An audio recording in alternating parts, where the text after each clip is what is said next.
Hello, everyone. Thank you for coming along to this event. My name Mhm. is Will Barber-Taylor, and I'm the Deputy Director responsible for outreach at Centre. I run Centre's events and the Centre Think Tank podcast In Conversation. Mhm. Centre aims to rebuild the centre ground and to create a more centrist and moderate politics. We're a Mhm. non-profit foundation and are both a think tank and a pressure group. Our goal is to support strong public services and a strong economy, similar to the Nordic model. To achieve this, we work with people from across party politics and across the UK.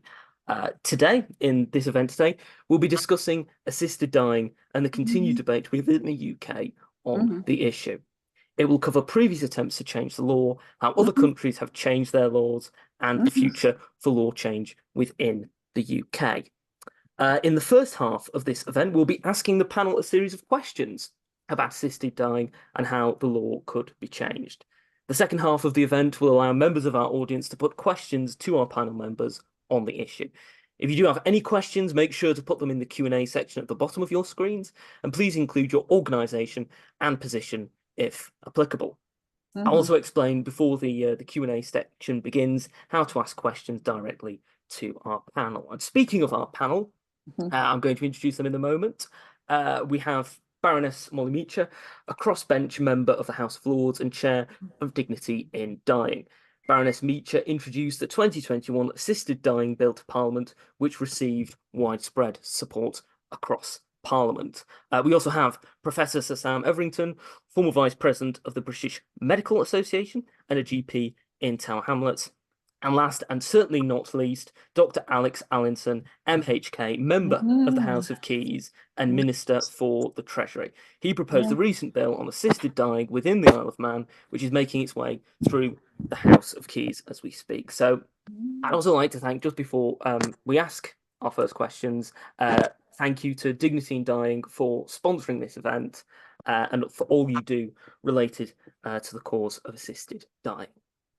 The first question I'd like to ask is there have been numerous attempts to change the law on assisted dying within the UK. Why do you think previous attempts at law change have not succeeded, and what lessons can we learn from these attempts? Baroness Meacher, if you could respond to that first, please. I think quite a lot of work needs to be done and perhaps hasn't been adequately done with MPs specifically. There's huge support for assisted dying across the country. We know 75% plus, but MPs don't really necessarily understand the issue. So I think there's work to do there. That's my feeling. Alex, on the same question, what's your response? What do you feel? Why have previous attempts not succeeded, and what can we learn from these attempts? Mm. I think, as Baroness Meacher said, that there's been a degree of indifference from politicians about the assisted dying. It hasn't been on any manifesto that I can Mm. think of in terms of major party. It Mm. hasn't been very much at the forefront of party politics. And Mm. so it needs to be accelerated up the agenda. And I think some of the work that people like Esther Ranson have done actually bring the human face of assisted dying to the forefront and have gained a huge amount of traction. I think also what we do need to acknowledge is the opposition to assisted dying, which is often on religious, moral, Mm. or ethical grounds. And Mhm. that actually is quite an organised opposition, Mhm. which has been very successful in terms of sidelining and preventing various private members' bills coming through, both in Westminster but also on the Isle of Man. I'm bringing through a private member's bill. I'm the third politician on the Isle of Man who's tried to do it Mhm. over 20 years. Mhm. And even now I'm being accused of rushing things. This is a Mhm. subject that has been debated quite extensively over Mhm. several decades. And actually what politicians are trying to do is respond to very much the public appetite for assisted dying in a constructive way. But we have to acknowledge that there are people who oppose it, and that's absolutely fine in a democratic system. But Mhm. that does need to be countered by the great weight of evidence we've now got from around the world about how you can provide for assisted dying within a well-regulated legal framework. Mhm, Mhm. absolutely. And Mhm. just on that point, Alex, I'd just like to follow up with you, Baroness Meacher, on rushing things. What Alex just mentioned, this idea that people think that it's something that's being rushed. Where do you think that this argument comes from? Why do you think it's used so often? Well, it's very, very difficult to think of it as in any way rational. I suppose if you don't want something, and the thing is, it does keep coming up. That is a fact, because the popular support for it is so enormous that there's pressure on those of us who represent, for example, dignity in dying, to raise it and try and get it through Parliament. So I suppose, and rush is obviously the wrong word, but certainly a sense of pressure. I do understand from the opposition about to feel that, I guess. Mm-hmm. Absolutely. Turning to our next question. As the law currently stands, assisted or encouraging someone to access assisted dying is illegal. Yeah. What impact does this law have on people seeking assisted dying and their family and friends within the UK? Sam, if I could turn to you first for your response to that question. So I think it's tragic, and I speak as a barrister and a GP.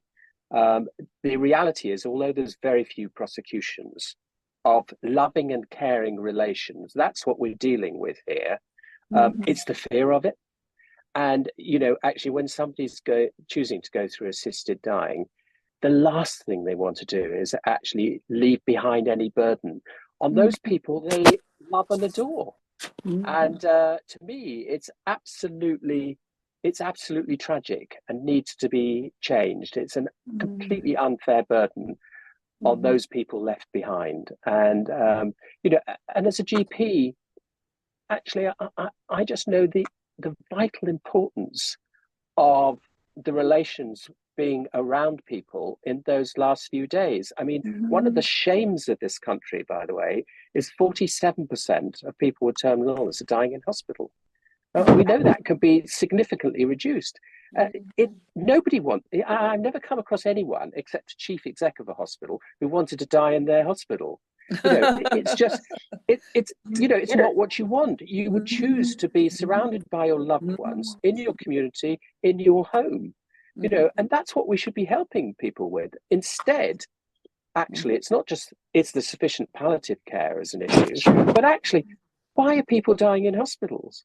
There's a really big issue here about care for those who you love if you are choosing to go through the assisted dying process, and that just sits on their head, even though the chance actually of being prosecuted is low. It's the fear of it which is entirely appropriate. Alex, what's your response to the same question in terms of the impact you think that it has? Yeah, I completely agree with Sam. Although, and actually, I think it was Keir Starmer who originally, when he was Director of Public Prosecutions, sort of helped clarify that people wouldn't be prosecuted, but they're still investigated of them, and so they still are, have to give evidence to the police. I think more than that, the current law stifles honesty and the right conversations at a time of death, either from people with their GP or their doctors, because doctors are put in a very difficult position. Although the GMC have changed their advice to doctors, there's very much the feeling, I think, amongst my colleagues that, well, this is something we shouldn't be talking about in case we get a complaint against us afterwards, or we say the wrong thing and we're seen to be aiding and abetting. So it's this silence that's inflicted by the legislation we have at the moment. And we're also more than aware from evidence from the Office of National Statistics in terms of the suicide rate, unfortunately, amongst those with terminal illness. People are taking things into their own hands. They are making a judgment for themselves that they want to be in control of how and when they die. But they're doing that again in complete silence, not talking to their relatives, not feeling able to talk to their healthcare providers.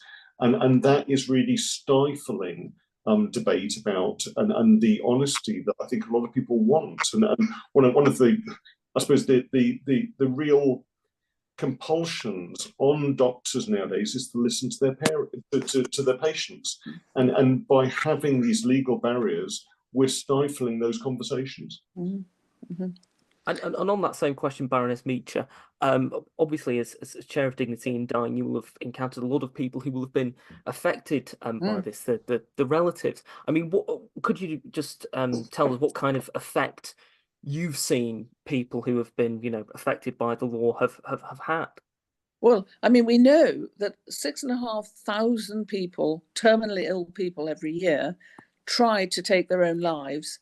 And of course, if you try and take your own life and you fail, which is what happens to these 6,500 people a year, you will very likely end up a good deal worse off than you were before, suffering greatly. If you throw yourself off a bridge and you don't die, my goodness, you've got problems, and so on. So you've got all those people.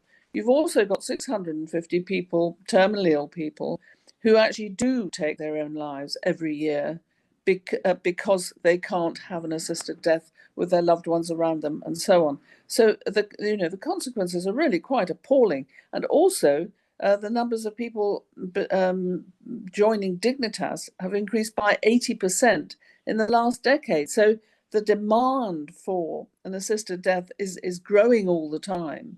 And yet, people can't get the help they need in this country, and so they go off abroad. They spend £10,000, and again, they may well not, and they won't take a nearest relative or loved one with them, because that person might then be prosecuted when they return from Switzerland. So the consequences are really of this law banning and making unlawful assisted death.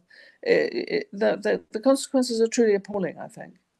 Absolutely. And right now, the UK has a struggling palliative care system, and there are worries that assisted dying may be used as a crutch for a failing system. With other countries passing legislation, is there international evidence for these issues, and do you think this concern is something which could be addressed? Sam, if you could respond to this first, please.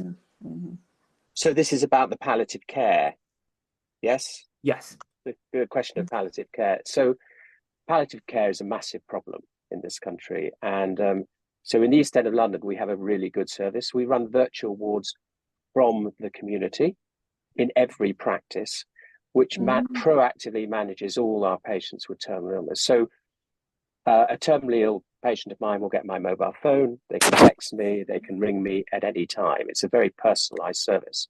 Why isn't that across the country? And that's massively supportive of individuals and also their families, who are often very frightened about the idea actually of supporting somebody at home. But if we hold their hand in reality and virtually through the process, their bereavement is substantially reduced. And I often sit there after a loved one's died and say on behalf of the person who's died, do you know, you've given me the best gift in life, and that's a good death. Yeah. And we know the bereavement is significantly reduced below that. So there is a massive problem with the palliative care issue, which people are not addressing, and some very simple solutions. And sometimes actually some of the palliative care system isn't doing it. It's very much based in hospices and doesn't understand sometimes the important role of GPs. But actually, we're talking now about a scenario where people are very close to death. And actually, palliative care in some of these situations just doesn't have anything to offer them, both in terms of their mental, physical pain. And to me, there has to be that option there available for individuals. And the argument that palliative care can always resolve that distress is just not valid. On that same question, Baroness Meacher, of palliative care and assisted dying being potentially used as a crutch for the palliative care system, what are your thoughts on that? And are there any international comparisons that you think that can be used in terms of the argument relating to the UK? Yes, well, I think very important, the international experience, because there are countries where assisted dying has been introduced, where palliative care has then been better funded and is better able to support people. So it is not a matter of either palliative care, good palliative care, or assisted dying. We absolutely need both. As Sam Everington said, the fact is palliative care cannot eliminate, all forms of suffering, things like respiratory problems, all sorts of problems that palliative care really find quite difficult, I think, to handle effectively. So you absolutely need assisted dying with palliative care. But in my view, the international experience suggests that palliative care is not in any way threatened if assisted dying is introduced. Not at all. In fact, can be the opposite. That people then become more aware of the end of life and more aware of the importance, if at all possible, to provide palliative care and support people in those last stages of life, so that they perhaps don't need an assisted death. So that's certainly what I'm picking up from around the world. Absolutely. And of course, there are concerns that changing the law may leave people at risk of coercion or feeling that they're a burden. How do we ensure that legislation provides better protections than the current law? Alex, if you could provide your response to that first. Yeah, certainly. I mean, to follow up on the previous question, assisted dying is an end-of-life choice. It doesn't distract from palliative care. In many ways, it's an additional choice to palliative care. But we know that there are some people who, for whatever reason, either can't or do not want to access traditional hospice care and hospice support. And I think assisted dying gives them that right. In terms of coercion and people feeling as though they're being forced into assisted dying, again, I think this is one of these, and I will say, I think it is a myth, one of these myths that put out by the opponents of assisted dying, to say that the dangers of assisted dying are so great that we should never introduce it. When you look at some of the research that's been done, for instance, in Oregon, when people are asked what their main concerns are when they're approaching a death, the concerns about being a burden are there. I think in just over half of people. But that's not their main reason for having this or asking for an assisted death. I think when you have been independent your whole life, or even suffered from serious illness, as you approach your death, you want to leave this world, but also leave your family with the memories that they should have of you, and not of seeing you incapable and unable to do things for yourself. And so that risk of coercion, that risk of that people being forced into having assisted death, I do not think is particularly valid. However, in terms of legislation, I think key to this is you have your legislation worded so that people are able to access assisted dying if they have capacity, if they are competent, if they're an adult, if they're facing an imminent death within 6 months is the usual proposal, but on the Isle of Man we've extended that in our draft bill to 12 months now. And then they are seen by a medical professional who validates their and actually doctors are involved in various issues around safeguarding almost on a daily basis now, around children, around domestic abuse, around a whole range of issues, including elder abuse. So actually, I think we are in a good position to be able to judge whether somebody is being in any way pressured to ask for an assisted death, interviewing them independently, having other people, in Isle of Man perspective, in our draft legislation, 2 doctors to see them independently, and have that open and honest conversation with them and explore the reasons why they're looking for an assisted death, I think is absolutely right, and introduces those safeguards that are necessary to have a safe and efficient way for people to access that choice and dignity at the end of their lives. Absolutely. Baroness Meacher, on that same question, given concerns that people raise about coercion and people feeling that they're a burden, how do we ensure that legislation gives people the kind of protection that they need? Well, I think, if you could say at the moment that there is no protection, the idea of the legislation is to require the 2 doctors not only to interview the person seeking an assisted death, but also to interview the closest relatives to ensure that the motives of those people are pure and that they are not putting pressure on the patient. So, I believe that with legislation, with those safeguards, people will be a great deal safer than they are today. So, in that sense, I don't have a worry about it, actually. Mm-hmm. Baroness Meacher, if you could perhaps move your finger slightly regarding the camera, it's just that you're a bit Oh, sorry. blocked a moment ago. No, it's not a worry at all. It's just so that people are able to see you clearly. Is that okay now? Yes, no, it's fine now. Yes. So we're about to ask our final question to the panel. So if you're a member of the audience and you would like to ask a question, I see somebody already has. There are two ways you can do it. If you'd like me to read out the question, then simply click the Q&A button and type in your question there. For these, please include your organisation and position if applicable. If you'd like to ask your question directly, then raise your virtual hand, which will appear as a hand icon at the bottom of your screen. So now to move on to the final question. We've touched on international comparisons a little bit, and we know that there are a range of countries and states that have implemented assisted dying legislation for the terminally ill and mentally competent adults, with laws similar to those proposed in the UK already in place. Are these other systems safe, or do they have any issues? Sam, if you could respond to that first, please. I think the biggest problem is the perception of problems, and I say that as a GP. So I'm at the Royal College of GPs today, and it's the only college and organisation that actually has taken a position a few years ago, admittedly, against assisted dying. And then I brought a motion which basically said, look, it's coming now in a number of parts of the UK. Actually, if we continue with that rigid position, we don't get involved in addressing everyone's concerns. Those people who are for, against, or neutral. And actually, I won that debate, and that was a massive success. But what I learned through that process is actually understandable fears that GPs have. They are the family doctor.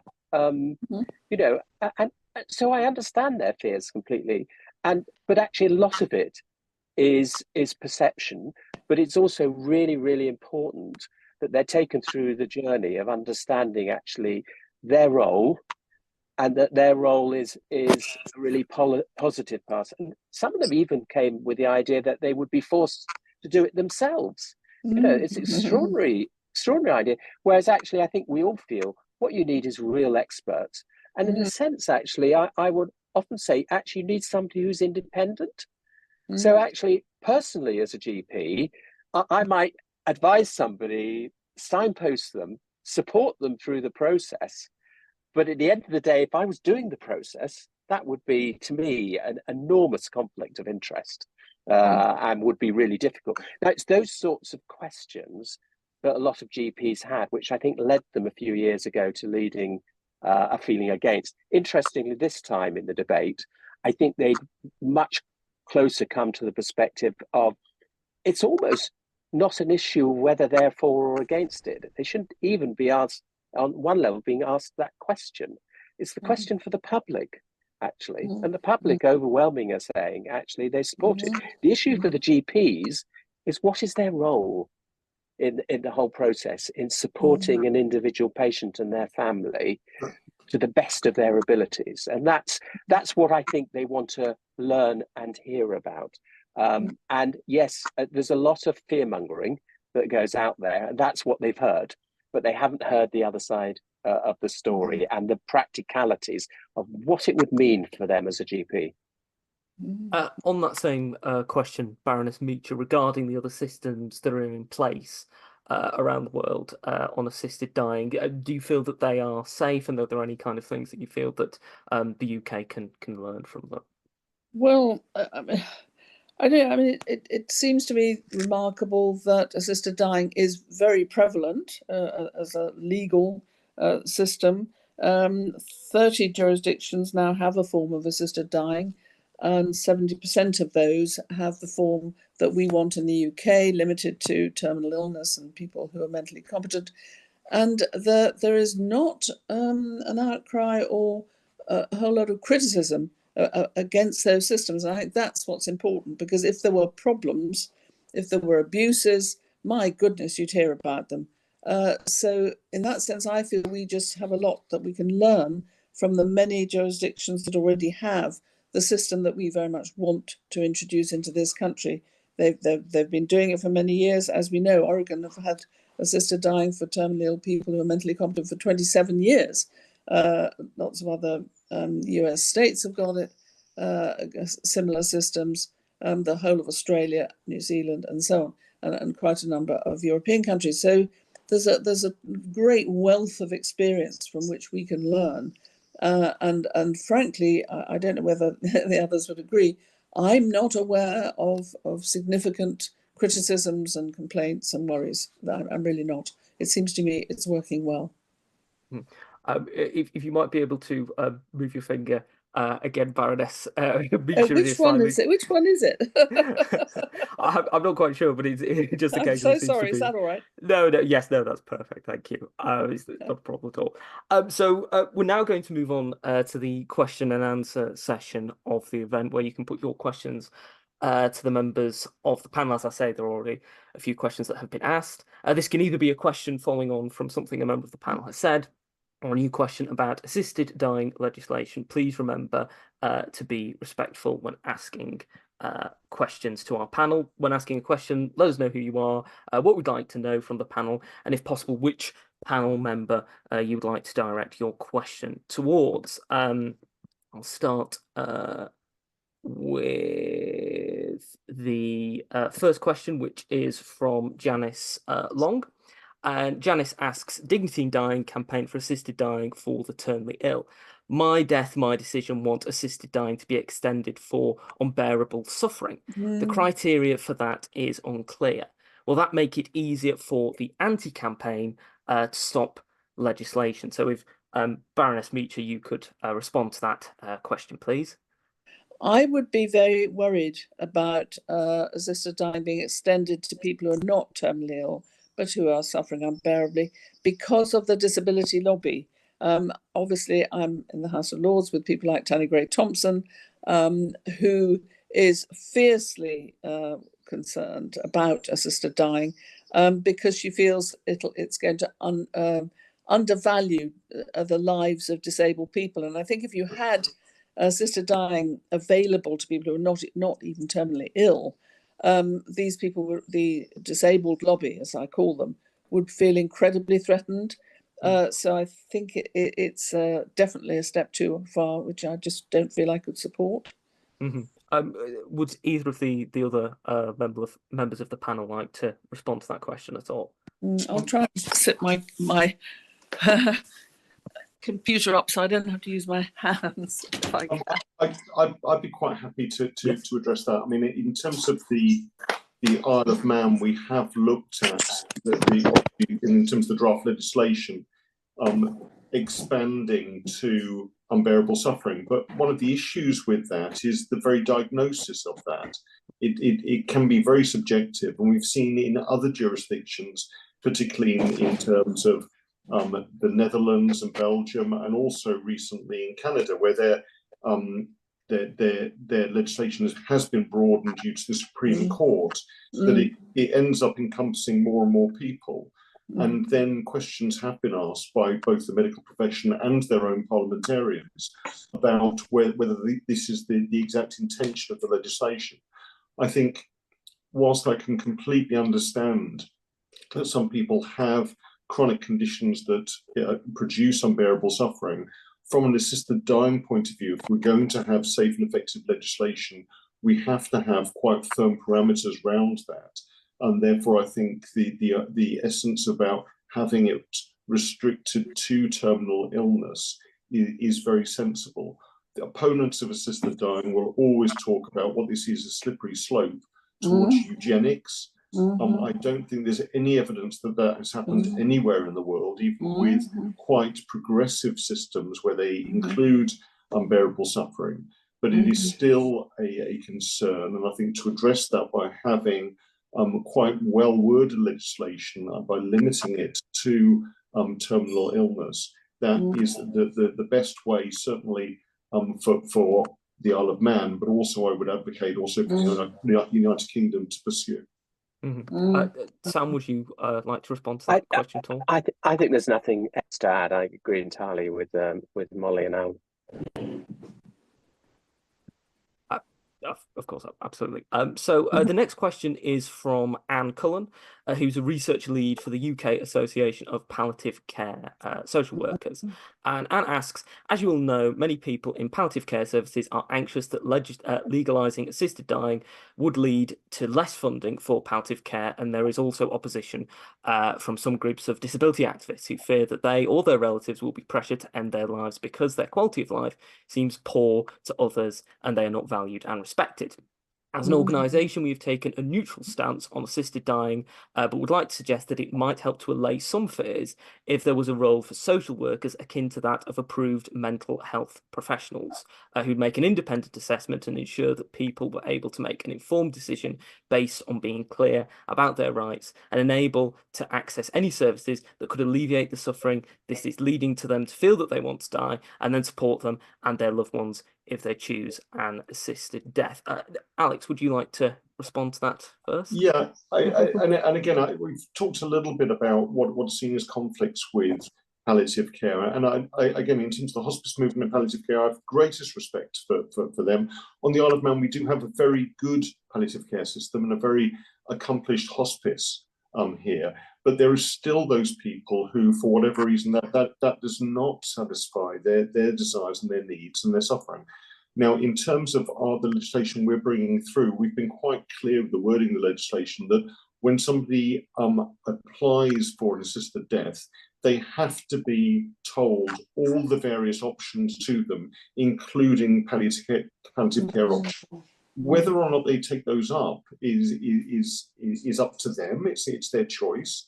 But actually, it is the responsibility of the assessing healthcare professionals to go through all the options with them so that they're aware of the entire gamut of assistance that can be provided, including social assistance, social care, the full works. So I think that is very important. It's not a sort of a binary decision that you either have palliative care or an assisted death and one therefore rules the other out.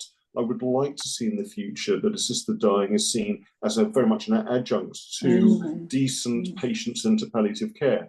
And in fact, some of the initial evidence from New Zealand, where some of the hospices there have adopted assisted dying and worked with their staff and brought them along with this, have shown really promising results in terms of opening up the range of options to patients themselves, but also including as many staff there who want to be included in this with conscientious objection, obviously, but that would encompass healthcare workers, but also social care workers as well. Sam, do you have a response to this Yeah, question? I think there's 2 points. I mean, part of it is, so what am I doing as a GP? And I'm very supportive of assisted dying, but also passionate about good palliative care. You know, things go hand in hand. It's the same value set, which is around actually wanting to care for people and particularly give them the care that they deserve and should have actually in their last few weeks and months. I think the second thing is, when I said I give them my mobile phone, actually we have a multidisciplinary team that supports them. I'm just part of that team. We have social prescribers. So whether it's they need a nice bed or their cat needs feeding, whatever it is, actually our team, and has been doing that in the East End of London for over 10 years. So actually it's not just social workers, it's a whole multidisciplinary team that actually you need to support these patients, because you never quite know what the need is going to be, what the thing is that really matters to them. So actually, we often talk in social prescribing terms about actually what's the matter with somebody is far less important than what matters to them. So it's an incredibly personalized approach. But part of that personalized approach to me is a social prescriber, a social worker, that whole team supporting that patient and their family, but also the assisted dying. That has to be part of what is on offer. Baroness Meacher, do you have a response to Anne's question? Well, I think Alex and Sam have answered it extremely well. Basically, the important thing is that those of us who support assisted dying, want the best possible palliative care for everyone. And it's only when that best possible palliative care is not providing a good enough life for somebody and they really want to die, that then we need to support them in their choice to take that step and to bring things to an end. The important thing is that the patient is in control at all times, and they're given support for their wishes. Absolutely. Before I go on to the next question, just a reminder, you can also raise your hand if you want to ask your question directly to the panel, but you're also more than free to continue asking via the Q&A function. The next question is from Cindy, who asks, are there any professional ethical dilemmas to consider with assisted dying? Who would like to tackle that one first? I'd be quite happy to kick off. There are a huge range of possible dilemmas, which is why I think you need to have the properly worded legislation, and why you need to make absolutely certain before you introduce an assisted dying provision that you've done all the right consultation, education, and training. Most jurisdictions that have brought this in have taken at least a year, if not 18 months, to lay that groundwork there. And part of that is to deal with some of the apprehensions that medical professionals have over assisted dying and normalise it, but also give people the tools and the skills to provide for it. So, we've talked a little bit about choice and people having the access to palliative care. One of the things that Scotland did relatively early in terms of their private members bill was set up a consultative committee with medical professionals to talk about this even before they got their bill started. What I would like to see on the Isle of Man is once our bill does get royal assent, we can then, once it's real to doctors, we can get doctors together, say, right, what is the best way of applying this law? How can we structure the right framework to provide for assisted dying, which would, as Sam has said, involve a multidisciplinary team, so that everyone is able to have those discussions with a patient and provide that level of assurance. There is education to be done for the general public about what assisted dying is and what it isn't, but there's also a large amount of work that needs to be done with doctors, nurses, pharmacists, social workers, other people who work in the healthcare sector, particularly those who are looking after people who are dying, to give them the right tools and skills to be able to advise on assisted dying. Now, if they don't want to take part in it, I completely respect that, but they should at least have the knowledge and the ability to counsel people about the choices that they have. And as Sam has said, creating an expert team of people who have the right skills and the training to provide for assisted dying is absolutely the right way forward. Some of the ethical dilemmas can be overcome as long as you have the right legislation to deal with it.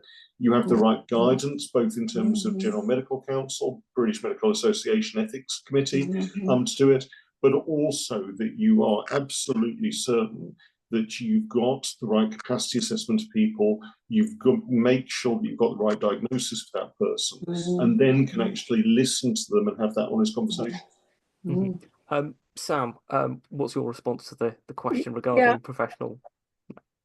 Yeah, I think the only thing I'd add is so I've been a GP for 35 years, and when I started, there wasn't the internet, so I was kind of the encyclopedia of medicine. It's completely different with patients now, and rightly so. You know, they've Googled their problems, and they come in, and quite often they know more than me. So, what is my role as a GP in this modern world? And the answer is to help people make choices. Because actually, when you are terminally ill or you know, very close to death, there's a big fear. You're fearful.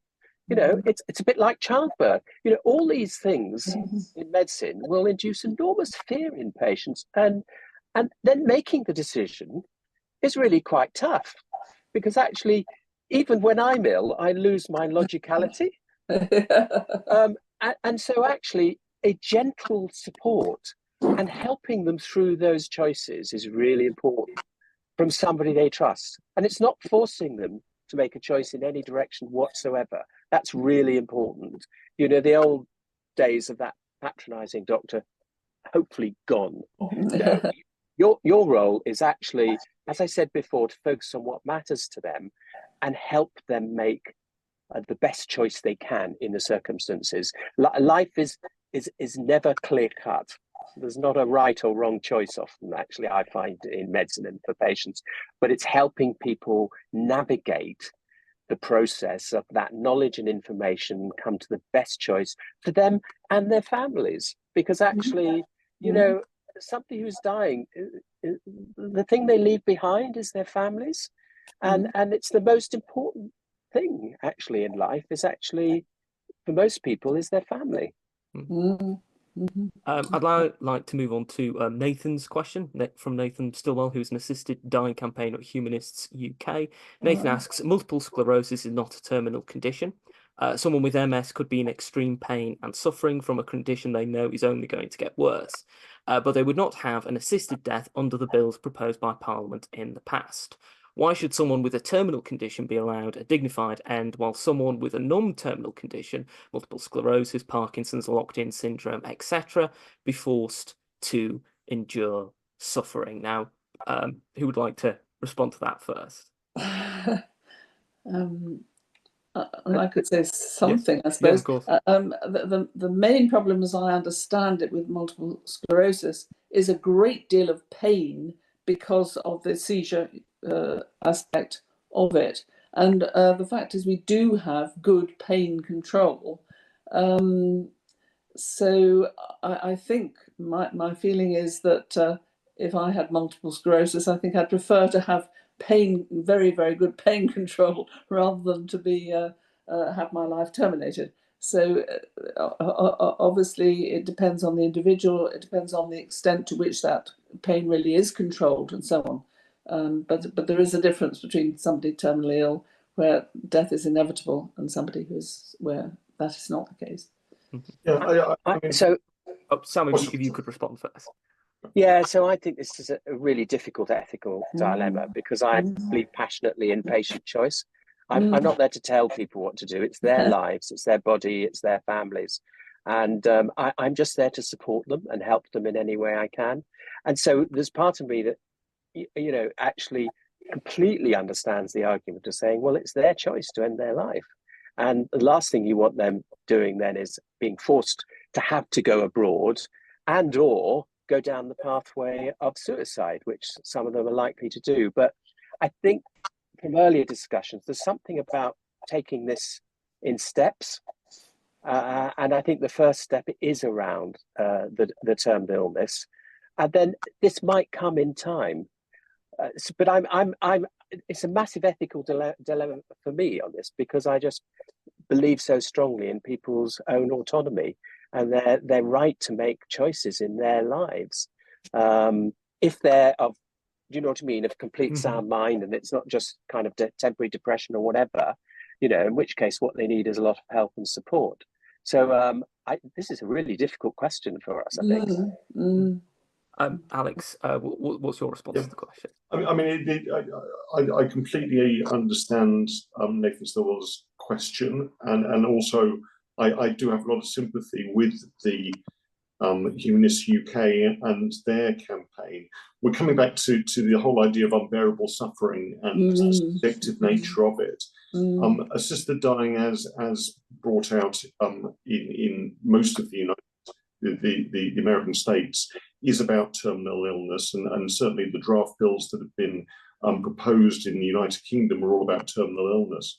And I suppose it's that fundamental difference between shortening somebody's life, which you may do if you bring forward assisted dying for unbearable suffering, and shortening somebody's death, which is what you're doing when you're dealing with a terminal illness.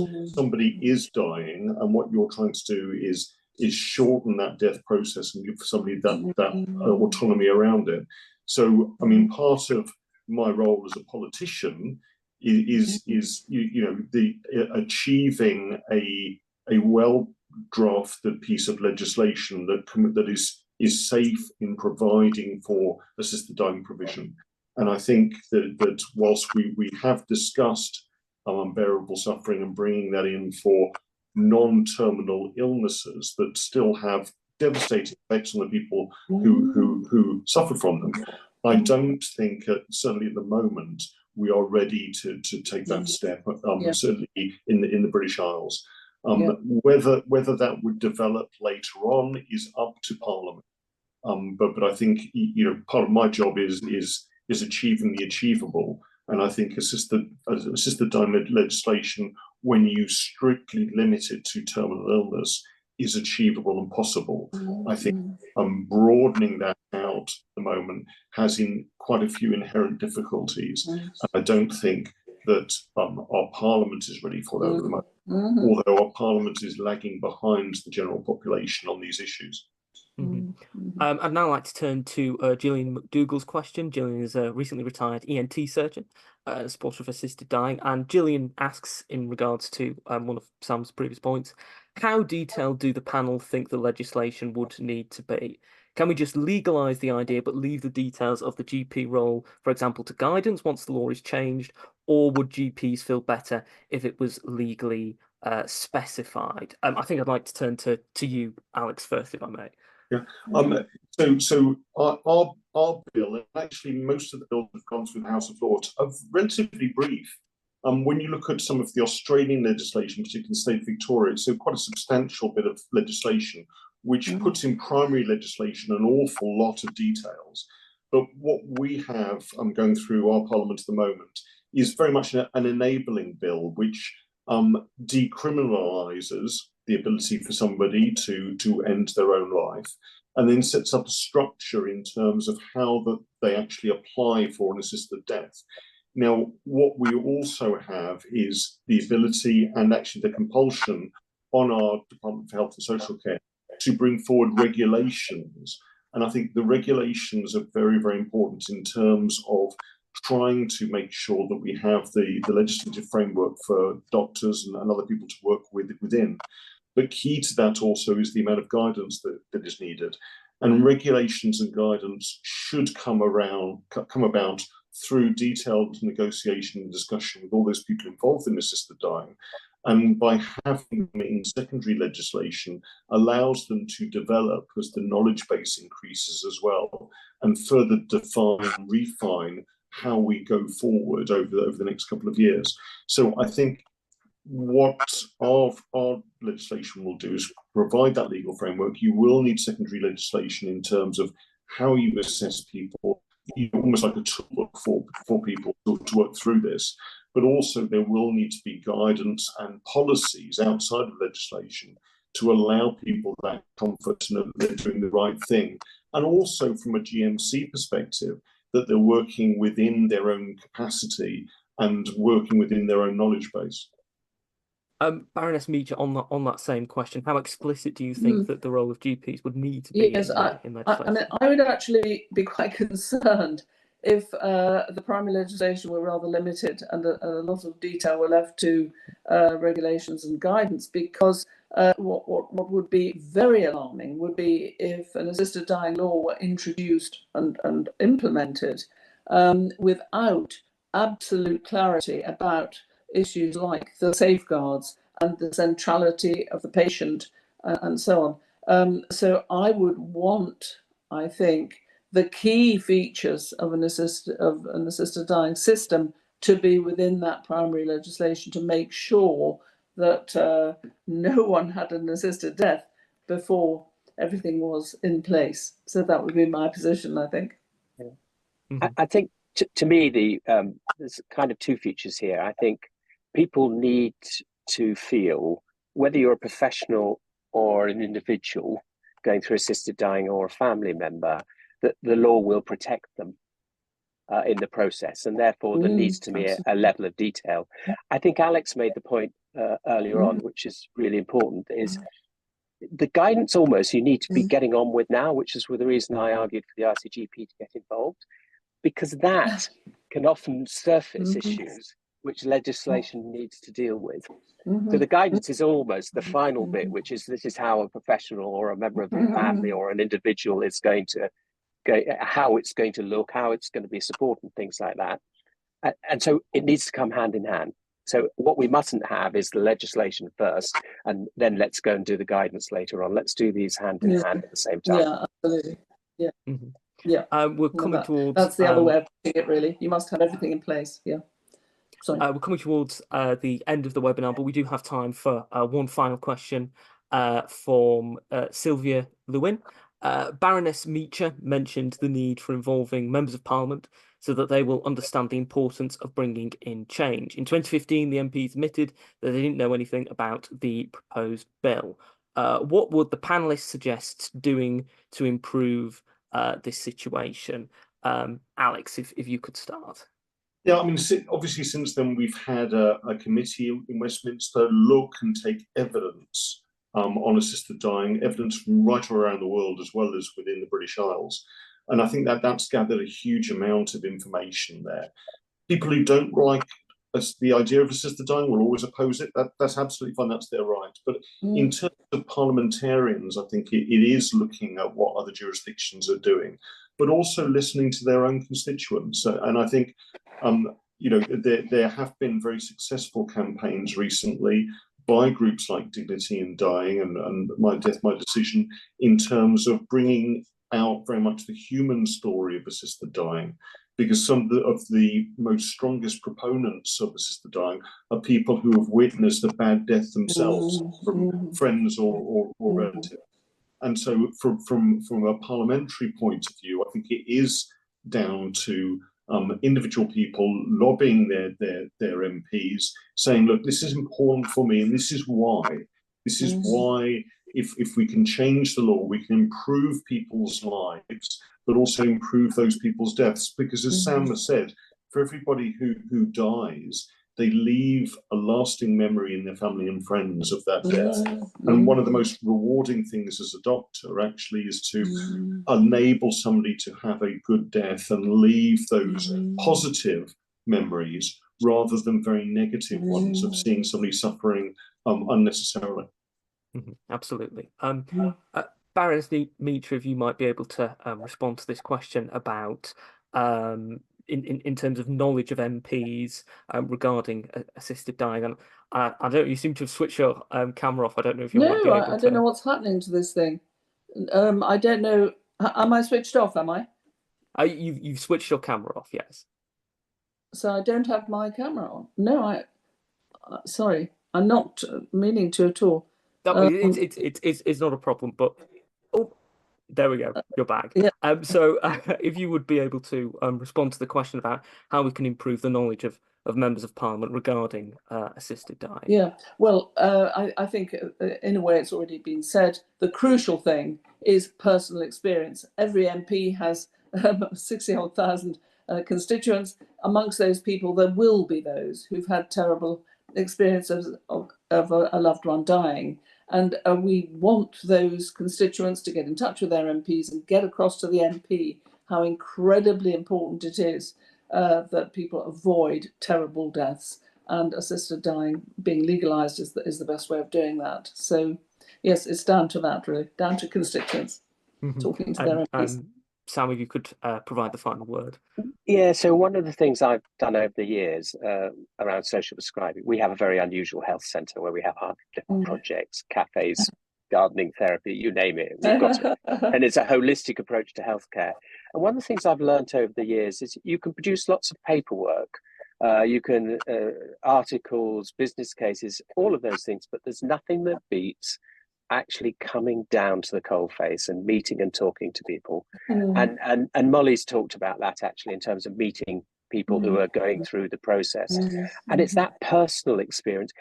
Even if somebody's really really against the sister dying, it's really important that they talk to people who are going through it. Yeah. And so that's what I would say most of all is and MPs are really good at doing this. You know, of actually, because of all their constituents, they're really like GPs. Actually, they run surgeries. They're very similar, and so I would really implore them to go and meet people who are in favour and opposed. You know, actually, so they have a in-depth understanding of what they are going to have to vote on sooner or later. Absolutely. Absolutely. So this is the end of the event. Thank you so much for everyone coming along to it and asking questions. I would like to thank our panel, Baroness Meacher, Sir Sam Overington, Dr. Alex Allington, for their answers and the discussion about this very important issue. I'd also like to thank Dignity in Dying, who have sponsored this event and made it possible. So thank you, everyone, for coming, and I hope you have enjoyed the event. Thanks a lot. Okay. Thank you.